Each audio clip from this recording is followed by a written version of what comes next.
अस्सलाम वालेकुम नाजरीन, ओपिनियो के एक और शो के साथ आपके सामने हाजिर खिदमत हूँ।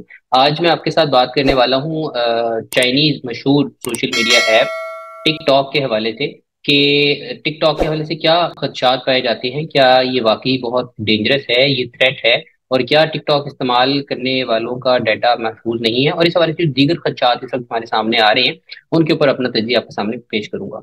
तो अगर हम उन एतराज़ात का जायज़ा लें जो टिकटॉक के हवाले से मुख्तलिफ जगहों पे हमारे सामने आते हैं, बिलखसूस अमेरिकन मीडिया और सियासतदानों के हवाले से, तो वो चार किस्म के खदशात हैं। और उसकी एक बात गश्त हमें रिसेंटली सुनाई दी है, जहाँ पर अमरीकी ऐवाने नुमाइंदगान या कांग्रेस के अंदर टिकटॉक को बैन करने के हवाले से एक बिल पेश किया गया है। अभी तक ये कानून नहीं बना, ये सिर्फ एक बिल है।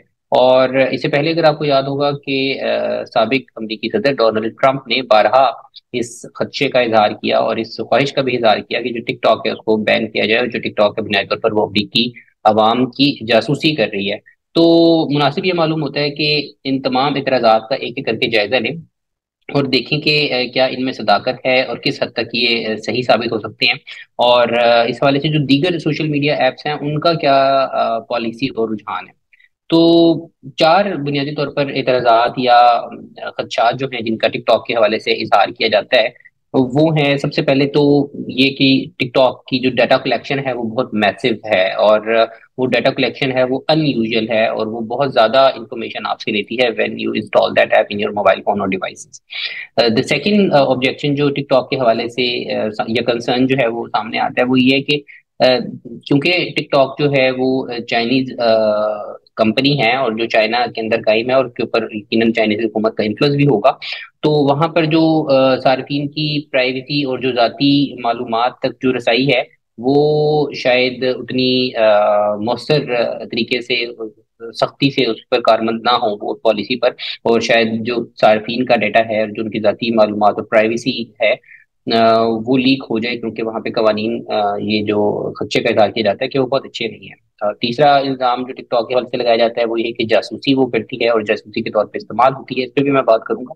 और आखिरी इल्ज़ाम जो लगाया जाता है वो ये कि टिकटॉक बेसिकली एक प्रोपेगेंडा टूल है जिसके जरिए लोगों की जहन साजी की जाती है। अच्छा, इसमें जो सबसे पहला एतराज है ना कि ये जो डाटा कलेक्शन के हवाले से टिकटॉक जो है वो बहुत ज्यादा डाटा कलेक्ट कर रही है, अपनी जरूरत से ज्यादा डाटा कलेक्ट कर रही है बिलफर्ज। जो जब आप उस ऐप को इंस्टॉल करते हैं तो वो आपकी डिवाइस की इंफॉर्मेशन लेता है कि what sort of device you are using. इसी तरह वो आपकी जो लोकेशन है उसकी वो इंफॉर्मेशन आपसे लेता है, और फिर जो दीगर ऐप्स आपके मोबाइल फोन में या डिवाइस में इंस्टॉल है उससे मुतालिक इंफॉर्मेशन इकट्ठी करता है। तो इसके वजह से ये बात कही जाती है कि ज्यादा डाटा कलेक्शन है, इतनी उसकी जरूरत नहीं है इस ऐप की। अच्छा, इस हवाले से जो मुख्तलिफ जगहों पे न्यूज़ वगैरह भी शेयर हो रही है और तज्जिए भी शेयर हो रहे हैं, मैंने उनको भी देखा।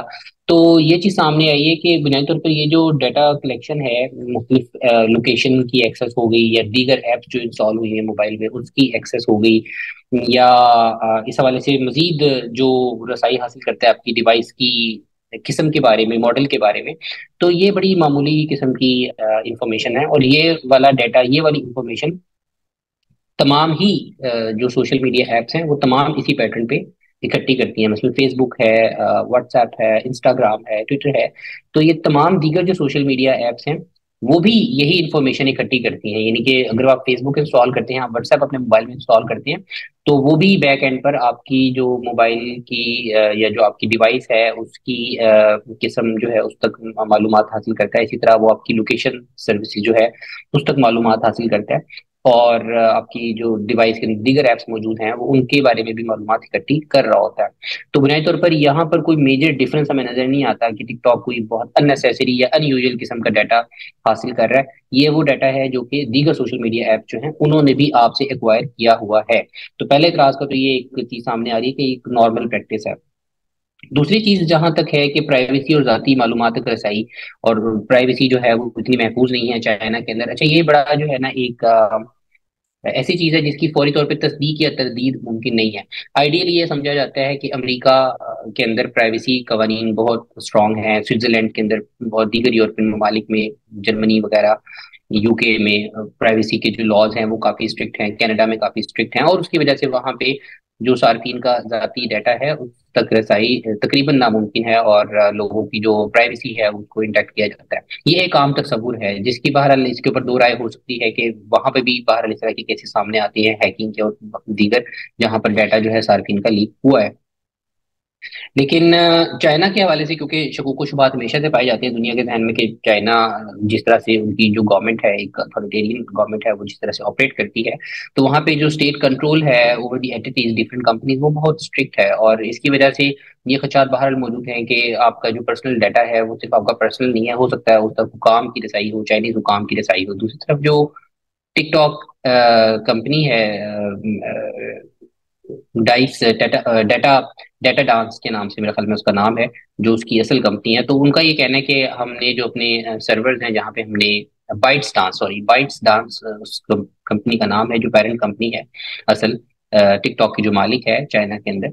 तो उनका ये कहना है इस एतराज के जवाब में कि हमने दरअसल हमारा जो सेंटर है जहाँ पे हम डाटा सेव करते हैं, हमारे जो सर्वर्स हैं अमेरिकन सार्फिन के लिए, वो हम अमेरिका में ही मौजूद हैं, और हमारी काफ़ी स्ट्रिक्ट प्राइवेसी लॉज वगैरह हैं, और ऐसा नहीं है कि लोगों को इस तक रसाई हासिल है। लेकिन फिर भी बहरहाल इस वाले से खदशात यकीनन मौजूद हैं, और कुछ माजी में इक्का दुक्का ऐसे वाकयात भी हुए हैं जहाँ पर लोगों की जो सार्फिन की ज़ाती डाटा तक जो रसाई थी वो टिकटॉक के खुद मुलाजमीन की तरफ से ही उनको एक्सेस किया गया। बाद में टिकटॉक ने उन लोगों को अपनी कंपनी से निकाल दिया।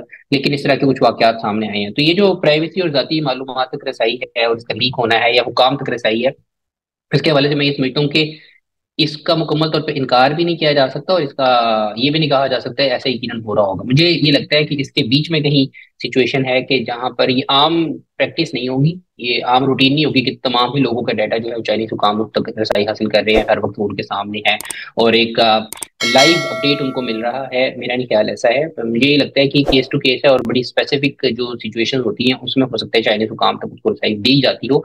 ये बईदस कयास नहीं है। तो ये दूसरा एतराज है, इसके अंदर हम ये समझते हैं कि कहीं ना कहीं सदाकत भी पाई जा सकती है, लेकिन इसको एग्जैजरेट भी नहीं किया जा सकता जैसा कि अमेरिकन हुकाम इसको करते हैं। तीसरी चीज जो सामने आ रही है वो है कि ये स्पाई है, बेसिकली ये जासूसी के लिए इस्तेमाल हो रहा है लोगों की, खास तौर पर अमेरिकन अवाम की। और अमेरिकन अवाम से मुराद अमेरिकन अवाम नहीं है, अमेरिका से मुराद वहाँ के जो स्टेट ऑफिशियल्स हैं, गवर्नमेंट ऑफिशियल्स हैं, वहाँ के जो दीगर लोग हैं जो हसास इदारों में या जो अमरीकी हुकूमत के साथ काम कर रहे हैं मुख्तलिफ कंट्रैक्टर कैपेसिटी के अंदर या और भी। तो वो चाइना बुनियादी तौर पर अमेरिका की जो दस्तावेजात है, जो इंफॉर्मेशन है हसास नोयत की, उस तक रसाई हासिल करता है इन लोगों के डाटा के जरिए से, कि वो कहाँ जा रहे हैं, उनकी लोकेशन और ऑल दीज इंफॉर्मेशन जो है वो उनके लिए, चाइना के लिए काफी अहमियत के हामिल है। तो ये डाटा वॉर है बुनियादी तौर पर दुनिया के अंदर। तो अमेरिका को ये लगता है कि इस ऐप के जरिए चाइना जो है वो हमारे डाटा तक रसाई हासिल कर रहा है। अच्छा, इस खदशे या इस इल्जाम का अगर थोड़ा सा एनालिसिस किया जाए, तो सबसे पहले तो मैं आपके सामने ये चीज अर्ज करूँ कि अमरीकी हुकूमत ने अपने जो गवर्नमेंट ऑफिशियल्स हैं, सरकारी एहलकार हैं, स्टेट ऑफिशियल्स हैं, इसी तरह जो लोग जो अमरीकी हुकूमत के साथ कोई भी कॉन्ट्रेक्चुअल कैपेसिटी में काम कर रहे हैं, उनके ऊपर टिकटॉक यूज करने पर पाबंदी आयद है, पहली बात। इसी तरह यूरोपियन हुकूमतों के अंदर भी जो स्टेट ऑफिशियल्स हैं, सरकारी मुलाजमीन वगैरह हैं, उनके लिए टिकटॉक इस्तेमाल करने पर पहले ही पाबंदी आई था, वो अपने मोबाइल में टिकटॉक इस्तेमाल नहीं कर सकते। हाँ, आवाम जो है वो बहुत बड़ी तादाद में इसको इस्तेमाल कर रही है। अच्छा, ये वाला जो इल्जाम है ना, ये जो कि वो इसे वो जासूसी के लिए इस्तेमाल कर रहे हैं, काफी संजीदा नौयत का भी है, लेकिन इसको बहुत केयरफुली देखने की जरूरत है, और ये इसके लिए कोई बाज़ाब्ता सबूत मुहैया करने की जरूरत है। ये ऐसा नहीं है कि सिर्फ ये कह दिया जाए कि ये हमारी जासूसी कर रहे हैं और उससे साबित हो जाए कि वाकई में इससे कोई जासूसी हो रही है या नहीं। आखिरी जो चीज सामने आ रही है कि जी लोगों के जहन साजी करती है, इसे प्रोपेगेंडा टूल के तौर पे इस्तेमाल किया जा रहा है। अच्छा, अब ये जो चीज है ना कि ये प्रोपेगेंडा टूल के तौर पे इस्तेमाल किया जा रहा है, ये इसकी मदद से लोगों की जहन साजी होती है, रुझान साजी होती है, ट्रेंड मेकिंग होती है, तो ये इल्जाम बिल्कुल सच है। और ये इल्जाम इल्जाम तो नहीं कहना चाहिए, ये बल्कि एक हकीकत है। और ये दीगर तमाम सोशल मीडिया जो कंपनीज हैं उनके ऊपर भी लागू होता है। मतलब फेसबुक देख लें, वहां पर जो जिस तरह से एक पॉलिटिकल कैंपेन डिजाइन होती है और उसका एक पर्टिकुलर इन्फ्लुएंस है over the certain class of people, और उनकी जहन साजी उस पर की जाती है, जो वहां पे वो फेक न्यूज के जरिए से या दीगर प्रोपेगेंडा टैक्टिक्स के जरिए से। इसी तरह जो ट्विटर है, वहां पे जो ट्रेंड्स बनाए जाते हैं बोट्स को यूज कर करके, और जो मुख्तलिफ पॉलिटिकल पार्टीज हैं उन्होंने बाकायदा लोग हायर किए हुए हैं सिर्फ इस काम के लिए कि जो एक खास नैरेटिव बिल्ड करें, जो लाजमी नहीं है हकीकत हो, हकीकत से मुख्तलिफ भी हो सकता है, झूठ भी हो सकता है, गलत न्यूज भी हो सकती है, गलत चीज को वायरल भी करवाया जा सकता है और उससे फौरी वक्ती गेन जो है वो हासिल किया जाता है। इसी तरह एक मुकम्मल तौर पर सोशल मीडिया पे एक हवा चला दी जाती है किसी के खिलाफ या किसी के हक में, जहां जहां उनको मुख्तलिफ इशूज या मुख्तलिफ अपने पोलिटिकल फायदे हासिल करने होते हैं मुख्तलिफ पार्टीज को। तो ये एक बड़ी कॉमन प्रैक्टिस है और ये वाला जो खास इल्जाम है ये सिर्फ टिकटॉक के लिए मैं समझता हूँ महफूज नहीं किया जाना चाहिए। ये ट्विटर के ऊपर भी लागू होता है, ये आपके फेसबुक के ऊपर भी लागू होता है और इसी तरह दीगर कंपनियों पे भी ये लागू होता है। तो ये वाली जो बात है कि ये जहन साजी कर रही है, ये प्रोपेगेंडा कर रही है, तो यकीनन ये इस मकसद के लिए इस्तेमाल हो सकती है और इसको बाकी जो आपके पास एप्लीकेशंस हैं, जो सोशल मीडिया कंपनीज हैं, वो भी बिल्कुल इसको इसी तरह इस्तेमाल कर रही हैं प्रोपेगेंडा के तौर पर और एक जहन साजी के लिए। तो ये सिर्फ टिकटॉक के लिए मखसूस नहीं है। अच्छा, अब हम अगर उन चीजों का जायजा लें कि टिकटॉक के ऊपर इतनी तनकीद क्यों की जा रही है, वजह क्या है, कि टिकटॉक ही निशाने पर क्यों है, कोई और कंपनी निशाने पे क्यों नहीं है? उसकी सबसे बड़ी वजह तो ये है कि टिकटॉक ने एक बड़ा सॉलिड किस्म का कंपटीशन दिया हुआ है दीगर तमाम सोशल मीडिया जाइंट्स को। इसकी सबसे बड़ी जो वजह है वो ये कि आज तक दुनिया में जो सबसे बड़े सोशल मीडिया या मेन स्ट्रीम या सोशल मीडिया जो एप्लीकेशंस हैं, अ, या लाइव स्ट्रीमिंग एप्लीकेशंस हैं या वीडियो स्ट्रीमिंग एप्लीकेशंस हैं, उनमें से बहुत बड़ी अक्सरियत खास तौर पे जो बड़े जाइंट्स हैं वो तमाम के तमाम अमेरिकन कंपनी है। अगर आप देखें, फेसबुक मेटा जो है वो अमेरिकन कंपनी है, इसी तरह एक्स जो है ट्विटर की जो मालिक कंपनी है पहले साहब का, वो भी अमेरिकन कंपनी है। व्हाट्सएप भी अमेरिकन है, इंस्टाग्राम भी अमेरिकन है, यूट्यूब भी अमेरिकन है, गूगल भी अमेरिकन है। तो ये वो तमाम इंटरनेट के ऊपर एक इजारादारी है, एक मोनोपोली है अमेरिका की। और टिकटॉक के आने से एक उस मोनोपोली को चैलेंज किया गया है। टिकटॉक वाहिद कंपनी है जो अमेरिकन नहीं है, जो कि चाइना के अंदर मौजूद है, चाइनीज कंपनी है। तो सबसे पहले तो ये कारोबारी मुसाफकत है, ये एक बिजनेस कंपटीशन है और उनको लगता है कि जैसे टिकटॉक के आने से एक ये नया दरवाजा खुल गया दीगर मुल्कों के लिए भी, दीगर लोगों के लिए भी, कि वो इस मार्केट से अपना शेयर वसूल कर सके। तो सबसे पहले तो ये एक threat business point of view से है कि टिकटॉक अगर आ रहा है और चैलेंज कर रहा है और लोगों की बहुत बड़ी तादाद ने उसको इंस्टॉल कर लिया अपने मोबाइल के अंदर, तो ये बाकी दीगर सोशल मीडिया कंपनीज के लिए एक बहुत बड़ा चैलेंज है। और खास तौर पे जो तमाम दीगर सोशल मीडिया कंपनी जो है वो अमेरिका से ताल्लुक है उनका, और सिर्फ वाहिद टिकटॉक एक है जिसका चाइना से ताल्लुक है। यहाँ पर अगर मैं आपके सामने कुछ इनके जो यूजर्स हैं उनकी डिटेल रखूं तो वो भी काफी इंटरेस्टिंग है। इस वक्त दुनिया में सबसे ज्यादा जो यूजर्स हैं वो व्हाट्सएप इस्तेमाल करने वालों की है, जिनकी तादाद तकरीबन 3.2 बिलियन है। और यानी 3 अरब से ज्यादा लोग जो हैं वो व्हाट्सएप इस्तेमाल करते हैं दुनिया भर में। दूसरे नंबर पे फेसबुक है जिसकी सार्फिन की तादाद जो है वो 3 बिलियन है, 3 अरब है। इसी तरह जो इंस्टाग्राम है उसके सार्फिन की तादाद 2 बिलियन से ज्यादा है। और जो ट्विटर है उसके सार्फिन की तादाद महाना 500 मिलियन से ज्यादा है, 580 मिलियन के करीब, जैसे कि उन्होंने इसके नंबर शेयर किए इलॉन मस्क ने। तो ये बिलियंस में है, ये तमाम जो चार पांच बड़ी एप्स हैं जो अमेरिकन हैं। अच्छा, टिकटॉक जो है वो रिलेटिवली न्यू ऐप है और उनके जो सार्फिन की तादाद है आज तक वो 1.7 बिलियन है, यानी तकरीबन हाफ ऑफ दी फेसबुक और दी इंस्टाग्राम और दी व्हाट्सएप।